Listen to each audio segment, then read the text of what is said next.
Throughout our lives, we've been told breakfast is the most important meal of the day, but is that really true? Today, I'm going to give you my thoughts on the whole breakfast theory and why I think it is.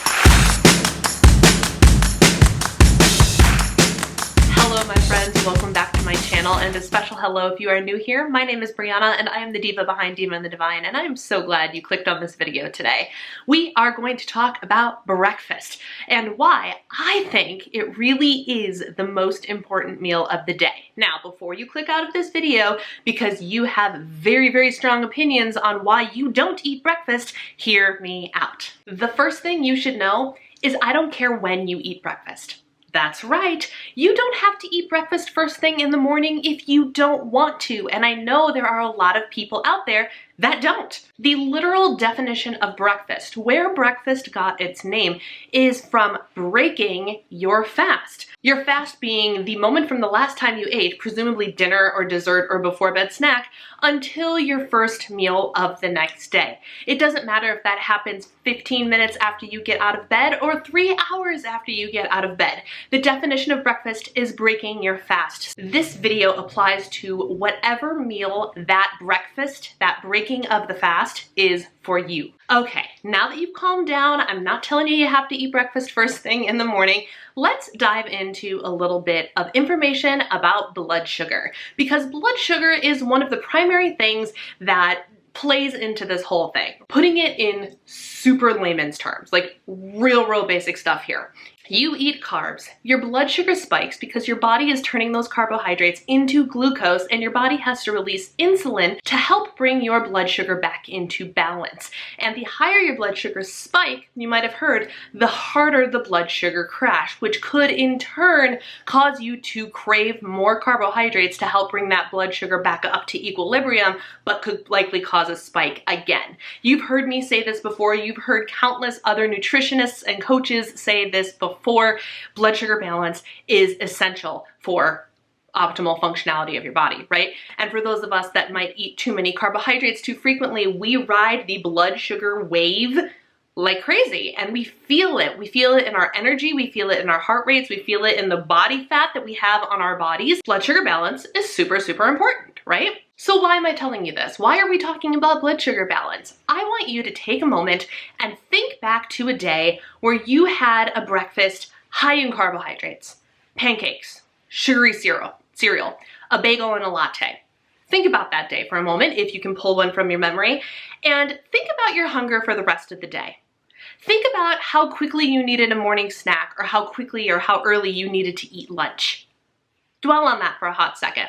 Now, on the flip side, I want you to think of a day that you ate a high protein breakfast. You ate something that had some healthy fats in it. Maybe you ate some scrambled eggs and bacon and a side of fruit. Maybe you consumed a Fab4 smoothie from one of my favorite nutritionists to follow, Kelly LeVeque, her formula of protein, fat, fiber, and greens. How did you feel on a day that you had a more balanced breakfast? How soon were you hungry for a snack, or how early did you have to eat lunch? See what I'm getting at here? Odds are, and this might not apply to everybody, I'm not going to make broad generalization statements that this applies to everybody, because someone out there watching this video is going to be like, no, you're wrong, I've had a different experience. Well, then I'm not talking to you. I am talking to the person whose body functions like mine. And what I mean by that is you eat heavy carbs, your blood sugar spikes, your insulin gets overproduced, your blood sugar crashes, and you crave food earlier, sooner, and odds are you're craving sugar, carbs, things like that to get the blood sugar back in balance. What gives? Well, I think that the entire day, thinking of those entire days of eating, the day that you had the balanced breakfast is the day that you didn't feel as hungry, you felt a lot more in control, you felt satisfied, and you didn't overdo it on the carbohydrates. Am I right? I firmly believe, and I've listened to plenty of people also agree, I believe that you should have a balanced breakfast. Whenever breakfast is for you, it should be a balanced breakfast. And we've all heard that too, right? We've all heard balanced breakfast, part of Cheerios, Wheaties, Frosted Flakes, part of your balanced breakfast. Well, maybe not, but it's entirely possible. Let's dive in a little bit deeper. What is a balanced breakfast? In my mind, and I don't know if it's the same mind as the FDA's or not, but in my mind, a balanced breakfast is a breakfast that has pretty equal distribution of your primary macronutrients: fat, carbs, fiber. A lot of breakfasts, think pancakes, waffles, bagels, and even the things you find in your cereal aisle, all have emphasis on one specific macronutrient, and that's carbs. And there's very little fat, sure, but very little protein to be found. So one would argue that things like that are not balanced breakfasts, and therefore the carbs take over and are the reason that your blood sugar spikes. And my belief is if you start the day with a blood sugar spike, your whole day is more likely to continue in that routine. Whereas on the flip side, if you have a balanced breakfast that doesn't cause your blood sugar to spike quite as high, you are much more likely to ride a smaller, more even-keeled blood sugar wave all day, which prevents things like cravings and energy crashes and sugar spikes. At the end of the day, you feel really, really great about what you ate that day. I am saying this, I'm making this video not just for people that want to lose weight, although it helps people that want to lose weight tremendously. I believe that trying to lose weight or not, this is the approach you should take for breakfast and why it really is the most important meal of the day.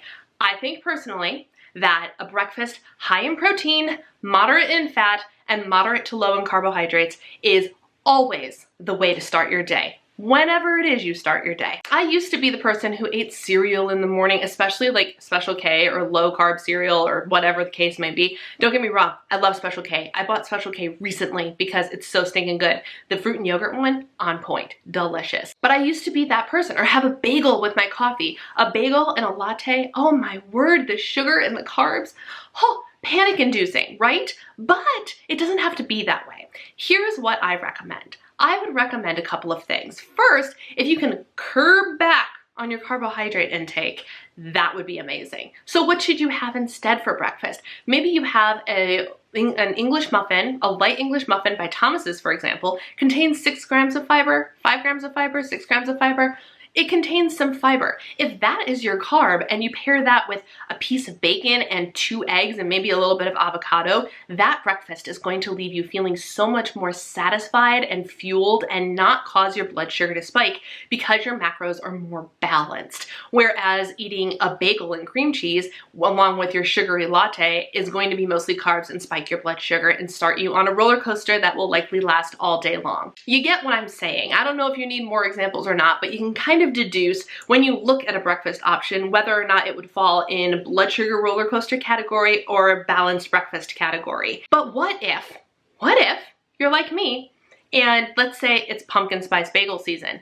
Y'all, I ate a pumpkin spice bagel every day for 2 weeks during pumpkin spice bagel season because I freaking love bagels. What do you do if there is an opportunity to get your favorite breakfast and you know that it is full of carbohydrates and it's gonna cause you to ride the blood sugar roller coaster? What do you do?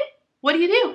You balance it out, ladies and gentlemen. So if you wanna have pancakes, have a side of eggs and a piece of turkey sausage alongside of it, right? Or maybe even a little like morning salad, like some eggs and with a little bit of like some dark leafy greens, and then have some of your pancakes. What I did during pumpkin spice bagel season is I had pumpkin spice bagel with my cream cheese and a protein shake that gave me 42 grams of protein. It was a heavier breakfast, yes, but you know what? I did not experience any of the blood sugar roller coaster that I normally would have experienced, or any of the cravings or hunger issues that are often associated with eating too many carbs first thing in the morning. Discovering that balance, discovering that I could eat what I wanted as long as I made the choice to balance it out with something else, was life-changing because it means you don't have to restrict your favorite foods. It just means you need to put a little bit more nutritional thought into how you break your fast every single day. So, is breakfast the most important meal of the day? I would say yes, because your choices for the first meal you eat during the day, whether that be at 6:30 in the morning, 8:30 in the morning, or 11 o'clock and you are a brunch type person, it doesn't matter when you eat breakfast. What matters is what you eat. A breakfast preferably higher in protein, moderate in fat, and moderate to low carbohydrates will be a game changer for your hunger signals, your satiety, your blood sugar roller coaster, and it'll set the tone for how you are more likely to eat the rest of the day. And don't we all want a day where we don't have to think about what we're eating, we don't have to worry about cravings, and eating just comes naturally and easily? I know that's what I prefer. So I want to hear from you. Do you agree with me? Do you think that breakfast really is the most important meal of the day for the reasons that I stated in this video? I am open to a conversation. I am not open to outright negativity, just so you know, but I'm open to conversation. Let's chat in the comments section because I want to know your thoughts on breakfast. If you like this video, it really helps me out if you give it a thumbs up. And if you want to join the Diva and the Divine community, we would love to have you. Go ahead and click that little red subscribe button and you will be notified every time I upload something new. Thank you guys so much for taking the time to watch. Enjoy your breakfast, and I will see you later. Bye.